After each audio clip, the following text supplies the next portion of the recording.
Okay, so we're just jumping right in. I'm adding more detail to my eye I'm like bumping up the contrast using my softest charcoal and going over what I did yesterday. I thought it was good yesterday, but I was like comparing, like I'm doing the left right now.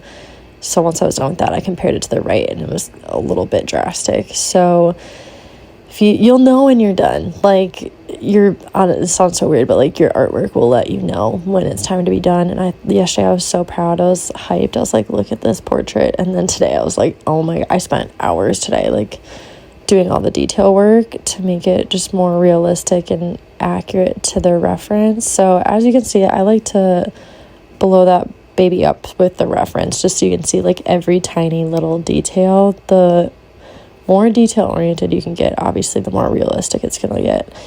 Right now I'm working on like that eye crease part, which is always so weird for me because I feel like you don't notice it. Like in every day when you're looking at people's eyes, I don't look at the eye crease, and so drawing it's a little weird for me. But I think a big one, it determines like the overall shape of the eye too. It's actually a really important part of the drawing. So just like noticing where it starts and stops and using like different points of the eye for reference.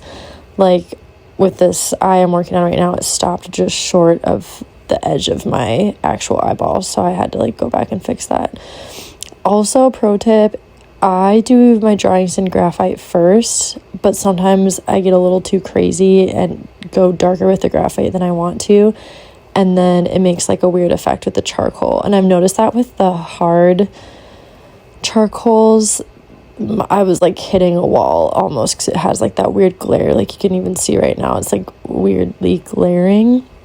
So that's why I like using the soft charcoal, because it just has a different effect and I feel like can hold the contrast better than the graphite and the hard charcoal. So just experiment around, but that's what I found. I usually go hard, medium, soft, but I'm really glad I went back through with the soft because like I said, I almost stopped. And don't do that. Like follow through with everything. This bottom part of the eye is tricky because people like are tempted to just do a straight line. Like I freaking did it in this one too, and I was like, why did I do that? Because you do have a water line. So if you notice on the reference or even like looking at your own eyeball, you have that water line, so that's going to be definitely a lighter shade. And I don't know what I'm doing right now. I put like hella eyeliner, which is not what the reference has, so I'm erasing it because it's not that dark. But yeah, just pay attention to what you're actually noticing in the reference photo versus what your brain thinks should be there. Like you just saw, I like threw down a bunch of eyeliner and I was like, that is not accurate. Also, those baby eyelashes on the bottom, they're thin. Like they're not dark. They're just little babies. And then with eyelashes, I always struggle. Make sure you do like that kind of upward, or I guess for the bottom ones, it's a downward J type of shape. Like they're obviously not sticking straight out, but you gotta kind of like flick your wrist. I don't know. Eyelashes are tricky, but definitely practice those before you lay down with the charcoal because I erased mine like 50 times and it was driving me bananas. But yeah, eyelashes are funny, so just practice those J type of shapes. And then right now I'm kind of shading the actual eyeball, which is weirdly counterintuitive because you're like, oh, an eyeball's white. Well, yes and no, because you're going to have some kind of shadow from your eyelashes usually. So, and like just in the corners, it gets a little bit of shading. So don't forget that part. And hello, focusing. All right.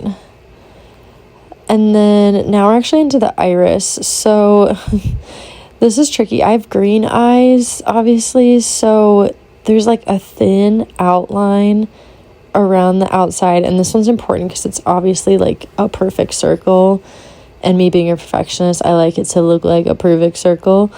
Just that water line kind of cuts it off a little bit at the bottom, but yeah, if the circle's off, it's not going to look realistic. And then I'm taking out some of the color because like I said, my green eyes are a little lighter, and then I have my funky heterochromia, so I'd leave that space to be something different. But the irises have really intricate patterns. Like if you've ever seen iris photography, like the zoomed in version, it looks like the freaking ocean or like a pool of water sometimes, or some kind of like nature looking thing because it's just so detailed with the patterning.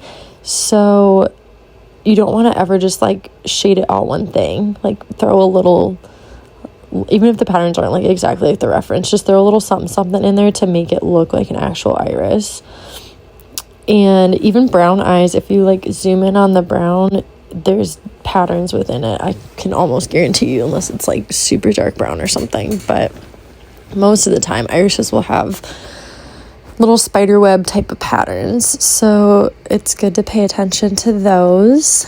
And also with the eye shape, like I was talking about the eye crease on top, the part on the bottom is important too, because that'll like give it some depth. Like my eyeballs are really into my skull, so I definitely need to have that contrast in there for mine. And then right now I'm just shading that upper part of the iris because like I said, you're gonna have some shadows, so the top part will have like a little bit of shading, and then I'm doing the actual like pupil part. And this one you really want to get, okay, I'm jamming out, cool.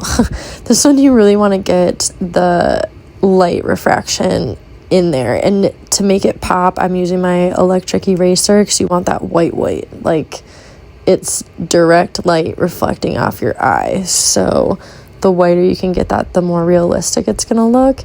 And again, it has like a funky pattern and shape usually too. Like sometimes it's just a rectangle, but most of the time it's not. So any little detail you can get to add that white in there is gonna be key for that part.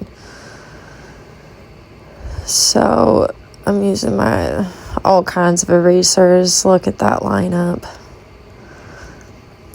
I'm just doing more shading. My heterochromia is like, I have like a brown patch in my eye, but like I said, there's like freckles in the freckle. So if you're a detail-oriented person, this is probably your jam.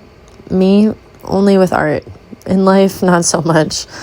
That little funky tool, I don't know what it's called, but it's like an eraser, but specifically for charcoal. And sometimes if I get really frustrated, I'll use that one because it weirdly picks up the charcoal. Yeah, it like picks it up versus erasers that just like subtract it, if that makes sense. That's a good tool to have. I'll put that in the description. I don't like the brush on the end. I had this other one that had a really good brush, so it was like a 2-for-1, but this one's kind of lame, so I'll try to find the better one and link that in the notes. My Tortillion, I whipped out a new one for this, so it's nice and pointy, which I love, because for the detail, like, you need everything to be sharp. Everything has to be hyper sharp, because the little details are really tiny, obviously. But yeah, just a little bit of background about this drawing. I was going through my phone when I was bedridden, so I had like only the references in my hand, and I was like, let me just go to my selfies. And I think I was sending this to an ex, low-key, but this photo, I was like, it is a good picture of my face, I guess, because I hate taking selfies. And so since I was like bedridden, I thought, maybe this is my Frida Kahlo moment. I should just lean into the self-portraits, because I've never done them before. People have asked me, and I'm like, why would I do a self-portrait? Like, no one would want to buy that. Which is the absolute wrong response. Like, you should not be just making art based off what people would buy. But that was my literal first thought. I couldn't tell you why. So we're just diving into it. So I started doing the portrait, and I was like, let's just make this kind of my own thing. And I've been obsessed with the Megan Fox picture. Actually, let me just put that up so you can see where my reference came for the second part of it. Okay, so there we go. That was the inspo for the lighter on the bottom. And then, yeah, I always wanted that snake tattoo, and I love black lace, and I love smoke. And then there's like an abstract couple, I guess is like a memory maybe. I don't really know. When I make art, usually I don't even know what I'm creating, to be quite honest. And then like years later, however much time has passed, I'll be like, oh, that makes so much sense. So I feel like you create what you need for your healing and your journey. So as long as you're creating for you, you're on the right track. But I hope you picked up some tips and tricks, and thanks for watching.